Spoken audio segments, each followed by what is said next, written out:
Hi, I'm Morgan, and today I will be reading Chapter 9 of A Bachelor Husband by Ruby M. Ayres. Chapter 9. Time keeps no measure when two friends are parted. Marie woke on the Friday morning with the vague feeling that something unpleasant was going to happen. She lay for a moment looking round the room with sleepy eyes. Then suddenly she remembered. They were going back to London. She sat up in bed, her dark hair falling about her shoulders, and stared at her half-packed luggage. This was the end of her honeymoon, nearly a month since she had been married, a month of bitterness and disappointments, with only one bright memory attaching to it, her friendship with Feathers. And now she was leaving even that behind. She was conscious of a little shrinking fear as she thought of it. Who would help her through the long days when he was not at hand? She fell back helplessly on her old futile hope. I shall be used to it soon. I must get used to living like this soon, surely. There would be Aunt Madge, too. It was comforting to think of her, but Marie did not realize that when she married Chris, she had burnt her boats behind her, and would never again find happiness or contentment in the simple things that had pleased her before. Her heart was heavy as she went downstairs. It was a particularly beautiful morning, and her eyes were misty with tears as she looked at the blue sea and the sunlight, and realized that tomorrow she would open her eyes on bricks and mortar and smoky London. Yet it had been her own wish to return. She could have stayed on had she chosen. "Good morning," said Feathers beside her. She turned quickly, her eyes brightening. "Am I down before you? It's generally the other way about." "Yes, I overslept myself. Where's Chris?" "I don't think he's up yet." There was a little silence. "Are you going by the morning train?" Feathers asked presently. "No, after lunch, I think. We shall be home about 5. She looked up at him wistfully. "Have you got a headache?" she asked in concern. "You look as if you have." He laughed. "No, I don't indulge in such luxuries, but I didn't sleep particularly well last night." "A guilty conscience?" Marie said teasingly. "Probably." He stepped out into the sunny garden. "Shall we go for a stroll, as it's your last morning?" She followed at once. "That sounded so horrible," she said with a half sigh. "My last morning. It sounds as if I were going to be executed or something." "The last of happy days here, I should have said." Feathers corrected himself gravely. "I hope it will also be the first of many and much happier days to come." "Thank you." Suddenly she laughed. "Why, it's Friday. I always seem to choose unlucky days to go to places or do important things. I was married on Friday, and I came home from Paris after Father died on Friday." "Well, it's as good a day as any other." She shook her head. "Not for me," she said unthinkingly, then laughed to cover the admission of her words.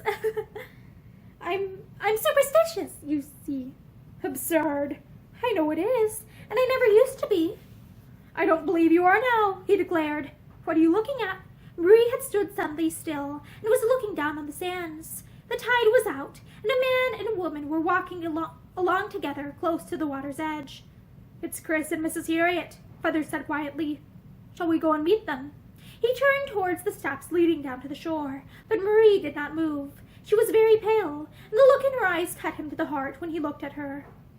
"I don't think I will. I'd rather go back.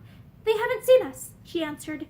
She would have turned back the way they had come, but Feathers resolutely barred the way.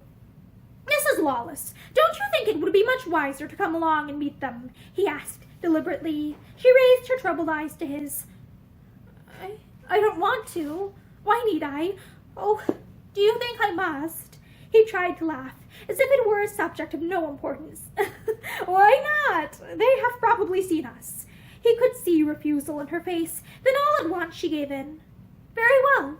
But her steps dragged as she followed him down to the sands, and her face had not regained its color. Feathers was racking his brains for means whereby to disperse the suspicion which he knew was in her mind. He was cursing Chris with all his heart, even while he was level-headed enough to guess that in all probability his friend's meeting with Mrs. Harriet was entirely one of chance. When they were near enough, he called out to them cheerily. Now then, you two, it's breakfast time, so hurry. Mrs. Lawless and I have been right along to the headland." It was not the truth, but Marie hardly noticed what he said. She was trying desperately to recover her composure and face Mrs. Harriet with a smile. They walked back to the hotel, the two men behind. I'm so sorry we are leaving. Now it has really come to the point, Marie said. She kept her hands clenched in the pockets of the little woolly coat she wore. She wondered if the elder woman could hear the hardness of her voice. I'm ever so sorry, too, Mrs. Harriet said gushingly. It's the worst of a hotel, isn't it? As soon as one gets to like people, they leave. One can always meet them again, Marie said deliberately. She was wondering desperately if Chris had already made some such arrangement with this woman. Mrs. Harriet smiled enigmatically. It so seldom happens, though, she said. Life is so like that book, Ships That Pass in the Night, don't you think? I haven't read it, Marie said bluntly. She hated Mrs. Harriet, hated everything about her, her voice, her smile, even her clothes. She hated them all. She went straight into breakfast without waiting for Chris, and when he joined her she was quite well aware that his eyes were turned to her again and again anxiously. Directly breakfast was over, she turned to go upstairs, but he followed. Where are you going, Marie Celeste? He tried hard to speak naturally, but he had never felt more uncomfortable in his life. He knew what Marie must be thinking, and he realized that the one explanation he could offer of his early walk with Mrs. Harriet was a very thin one indeed. She answered without stopping or looking round. I'm going to finish packing. I'll come with you. She did not answer, and he followed her up to her room. Why don't you go and have a swim? She asked then. It's a pity to waste the last morning indoors. I will go if you will come with. I will go if you will come with me, he said at once. She shook her head. No, thank you. I haven't got the nerve. You'll be perfectly safe with me. I'll look after you. She shook her head again. No, thank you. She began walking about the room, folding up the few things she had not already packed and ramming them anyhow into the open trunk. Chris watched her for a moment with morose eyes. Then, all at once, he blurted out, Hang it all! I know what you're thinking, so why don't you say it? I don't know what you mean. You do know. Marie, stop walking about and come here. I can't. There's a lot to do and I'm busy. Chris strode across to her, tore the little frock she was folding with her hands, and threw it down on the bed. I hate being treated like this, he said passionately. I won't have it. If you think I arranged to meet that infernal woman, why the devil can't you say so and have done with it? I don't care if you arranged to meet her or not. He laughed. You do. I could see it in your face at once that you were angry about it. Come, Marie Celeste, own up. He laid his hand on her arm carelessly, but she flung him off. His touch seemed to rouse all her pent-up passion and bitterness. Her eyes blazed as she turned and faced him. How many more times am I to tell you that I don't care what you do, or who you spend your time with? You can go out with Mrs. Harriet all day and every day for all I care. I should stay down here longer if I were you. There's no need for you to come home. She was trembling in every limb. She leaned against the end of the bed to steady herself. Chris had flushed up to his eyes. He had a hot temper once it was aroused, as Marie knew, and something in the way in which she looked at him had roused it now. He answered as angrily as she that he should choose his own friends and spend his time as he liked. If she thought he was going to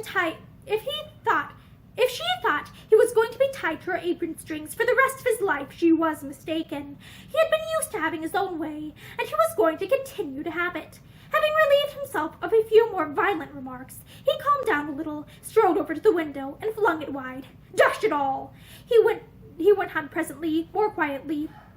It's no worse than you walking about the whole time with feathers. I might just as well cut up rough and forbid you to speak to him, but I'm not such a fool. I hope I can trust you. He liked the sound of that last phrase. He found it exceedingly tactful. He looked round at his wife with a faint smile. He thought he knew her so well, thought he had sounded every depth and shallow of her nature. All their lives they had had these little breezes, which had blown over almost at once and been forgotten. He was horrified, therefore, to see Marie standing with her face buried in her hands, her whole slim body shaking with sobs. Chris stood staring at her helplessly. Marie so seldom cried. It gave him a bad shock to see her so upset. He must have said a great deal more than he had intended. He flushed with angry shame.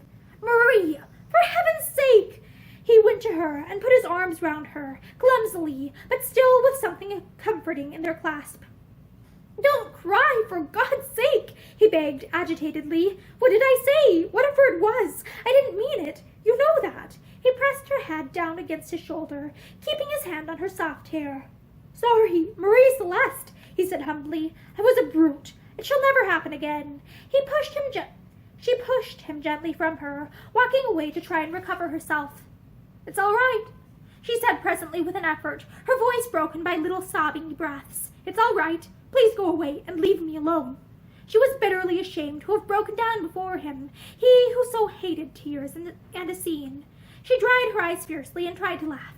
I don't have to cry, you know, she defended herself. I know you don't. Chris ran agitated fingers through his hair. It was my fault. I hope you'll forgive me. He followed her and put an arm round her shoulders. Forgive me and forget it, Marie Celeste. Will you? It's all forgotten. He laughed ruefully. You say that, but you don't mean it. And really, it wasn't my fault this morning. I went out early and met Mrs. Harriet on the sands. I thought she never got up early. I swear to you that it was no fault of mine. I don't care for the woman. I've told you so, haven't I? Yes. She could not explain that it was not ordinary jealousy of Mrs. Harriet that was breaking her heart, but jealousy of the fact that this woman could prove an amusing companion to him, where she herself was such a failure. The tears came again in spite of her efforts, and she pressed her hands hard over her eyes in a vain effort to restrain them. Oh, if you would only go away, she faltered wildly. Chris turned away with an impatient sigh. He felt at fault because of his inability to comfort her. He went downstairs and hunted up Feathers.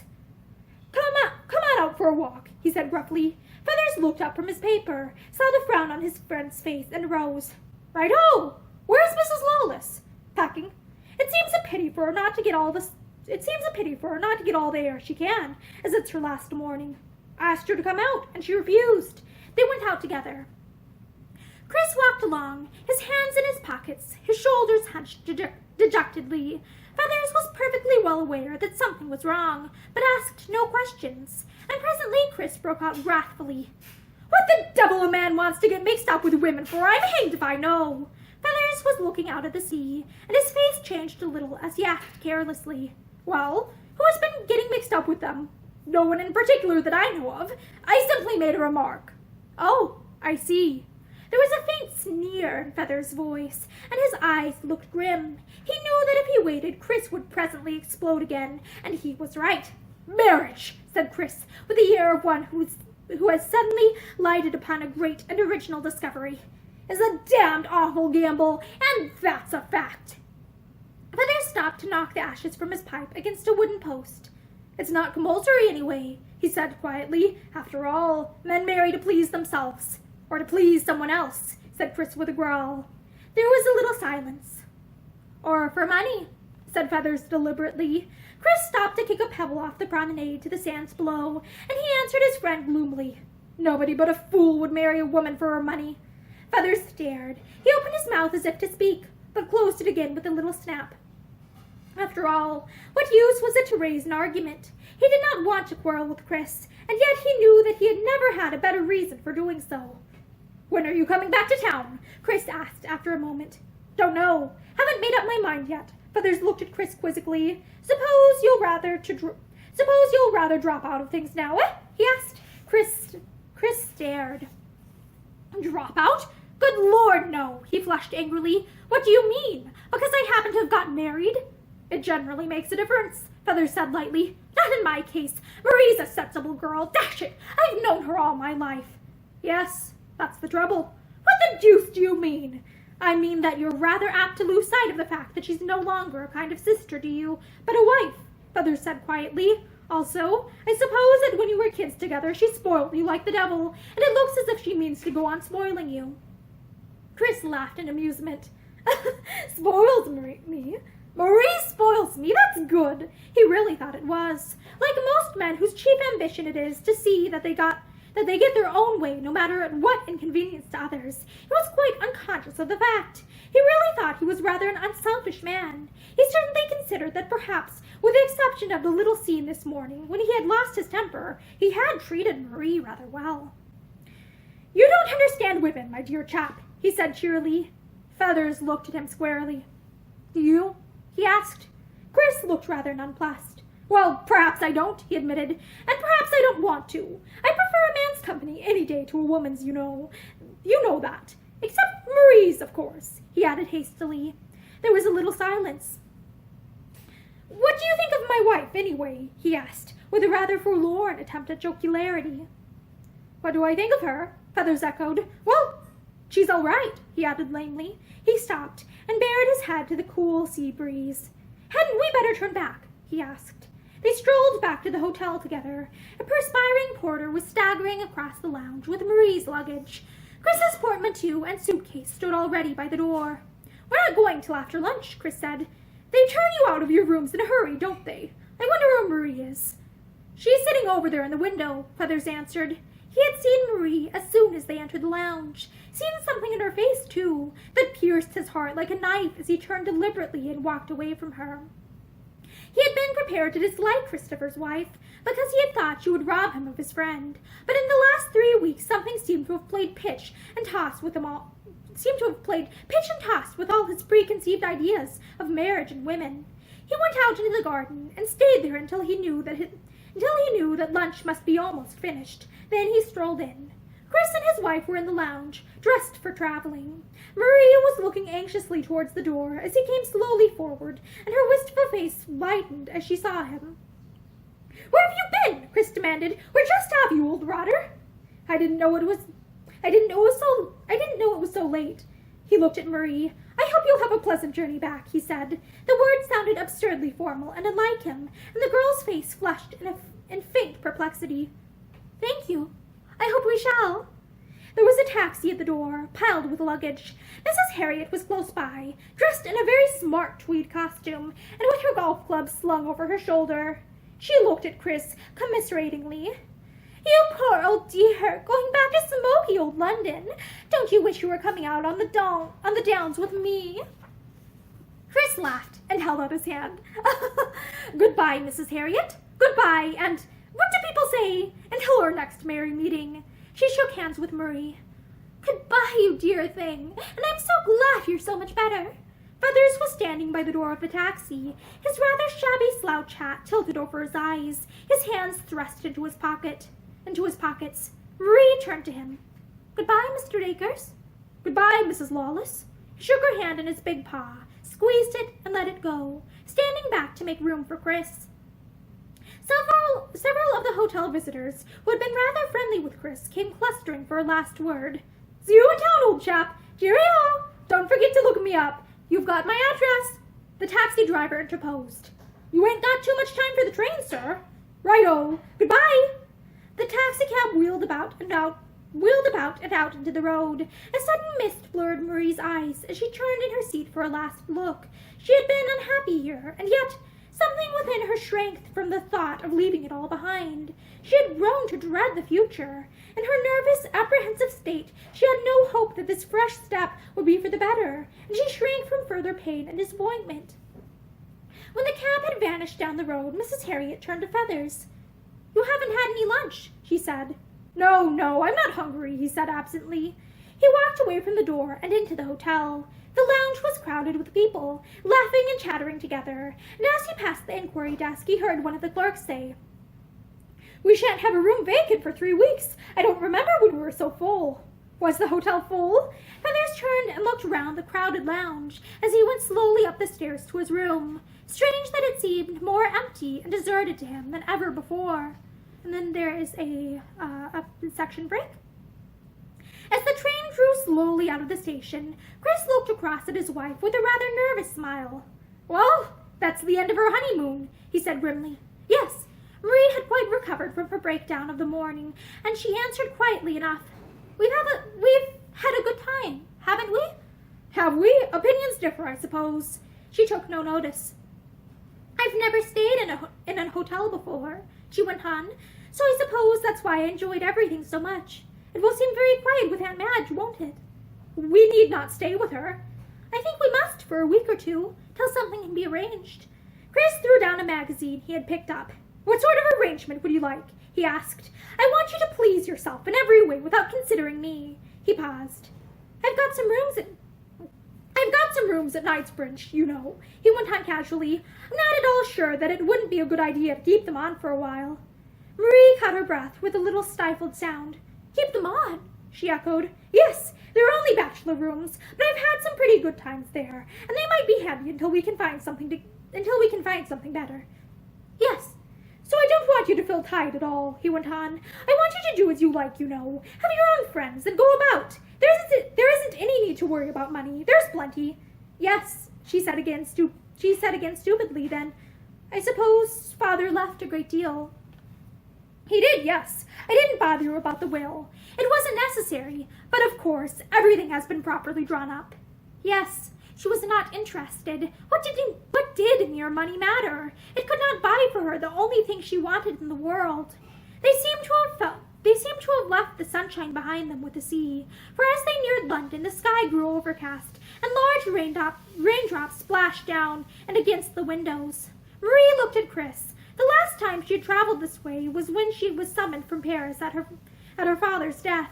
So much had happened since then, and yet Chris looked exactly the same. No older, no sadder, though she felt that she herself was both.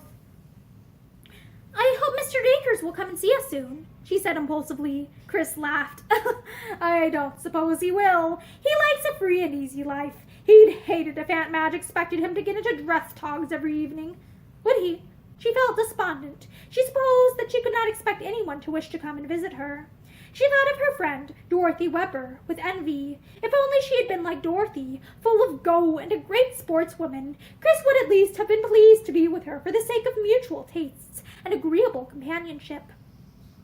It was raining fast when they got to London. A crowd of people had come up on their train, and it was difficult to get a taxi. Chris began to get irritable. Didn't you tell Aunt Madge what time we should arrive? He asked. She might have sent the car. I didn't know what time. You hadn't decided when I wrote, Marie answered anxiously. I am sure she would have sent the car if she had known. Chris looked inclined to be sulky. I shall buy one of my own and be independent, he said with a frown. But they secured a taxi in the end, and Chris slammed the door and sat down beside his wife with a sigh of relief. I loathe traveling, he said. She looked at him in surprise. I thought you liked it. You used to do a great deal before we were married, he laughed. Oh, well, a bachelor's travels are rather different to taking a wife and half a dozen trunks along. It's the luggage that's such a bother. He sat up with sudden energy. Marie Celeste, what are you going to tell Aunt Madge? What do you mean? But she knew quite well. He avoided her eyes. You know what I mean. I don't want to talk about it, but it's just as well for us both to tell the same story, or at least not to contradict one another. I see. Well, I wasn't going to tell her anything. Why should I? It's nothing to do with Aunt Madge. He colored a little. Very well, if that is your wish. And Marie Celeste? Yes?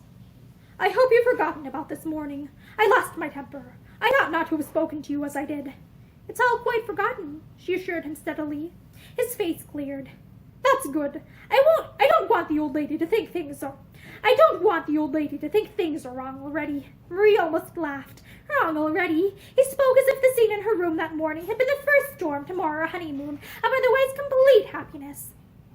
Grace let down the window with a run and looked out. Here we are, he said cheerily, and there she is at the window. He waved his hand to Miss Chester and turned to see about the luggage. Marie went on into the house. My darling child! She was clasped in Miss Chester's arms and fervently kissed. How glad I am to see you again! And have you had a happy time? Of course we have. Marie bent to kiss her again, to end further questioning, and they went into the drawing room together. Marie looked round her with sad eyes. It seemed such an eternity since she was here. Such an eternity since that Sunday afternoon when Chris had asked her to go for a walk with him, and the walk had ended in that never-to-be-forgotten moment outside Westminster Abbey. Then she had looked forward to radiant days of happiness, but she felt now that ever since she had been going backwards, retreating from the golden hopes that for a little while had dazzled her eyes. Miss Chester was pouring out tea and talking all the time. I've had your rooms all redecorated, Marie, because, though of course I know you will get a house of your own before long, I like to think that you will often come here, you and Chris. Yes, dear, thank you. Marie tried to speak enthusiastically, but it was a poor little failure, and Miss Chester looked up quickly, struck by some new tone in the girl's voice. Yet she made no comment until later on when she and Chris were alone for a moment, and then she said anxiously, Chris, I don't think you you ever told me how very ill Marie was after that Chris, I don't think you ever told me how very ill Marie was after that accident in the sea. How ill? He echoed. She wasn't very ill. She had to stay in her room for a few days, of course, but she wasn't really ill, Aunt Madge. What do you mean? My dear boy, when she is such a shadow. Why, there is nothing of her, and her poor little face is all eyes. She looks to me as if she is recovering from a terrible illness. Chris smiled rather uneasily. You're over-anxious, he said. The doctor assured me that she was all right, and I think she is. Has she complained about not feeling well to you? Oh, no, nothing. But I haven't seen her for a month, and perhaps I noticed the change more than you do, Chris. He had turned to go, but stopped when she spoke his name. Yes, Aunt Madge. Come here, Chris. He came back reluctantly, and Miss Chester rose from her chair and, laying her hand on his shoulders, looked earnestly into his eyes. There isn't anything wrong, Chris. You're both quite happy? Of course. But he, too, bent and kissed her as Marie Celeste had done, to avoid further questioning. And that is the end of Chapter 9 of A Bachelor Husband by Ruby M. Ayres. Thank you for listening to this chapter with me, and I hope that you return soon to listen to more of the book. Have a great day.